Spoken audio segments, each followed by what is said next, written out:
സൂക്ഷിക്കുക.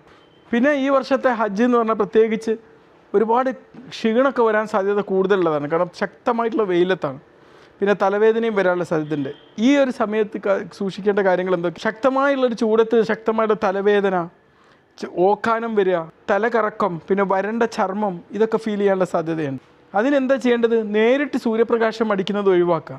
അതിന് വേണമെങ്കിൽ വലിയ ക്യാപ്പോ അല്ലെങ്കിൽ അംബ്രലയോ സൺസ്ക്രീനോ സൺഗ്ലാസ്സൊക്കെ ഉപയോഗിക്കുക എന്നുള്ളതാണ്. പിന്നെ ധാരാളം വെള്ളം കുടിക്കുക. പിന്നെ ഈ സമയത്ത് പാലിക്കേണ്ട ന്യൂട്രീഷണൽ ടിപ്സ് എന്തൊക്കെയാണ്? ഒന്ന്, കവർ ചെയ്യപ്പെടാത്ത ഭക്ഷണങ്ങൾ ഒഴിവാക്കുക. ഡേറ്റ് കഴിയാത്ത ഭക്ഷണമായിരിക്കണം കഴിക്കേണ്ടത്. നമ്മൾ കഴിക്കുന്ന ഭക്ഷണത്തിൽ ഡേറ്റ് നോക്കേണ്ടത്. പിന്നെ ഫ്രൂട്ട്സും വെജിറ്റബിൾസൊക്കെ കഴിക്കുമ്പോൾ നന്നായിട്ട് വാഷ് ചെയ്യാൻ വേണ്ടി നോക്കുക കേട്ടോ. പിന്നെ ചായയും കോഫിയും ധാരാളം കഴിക്കുന്നത് ഒഴിവാക്കുകയാണ് വേണ്ടത്.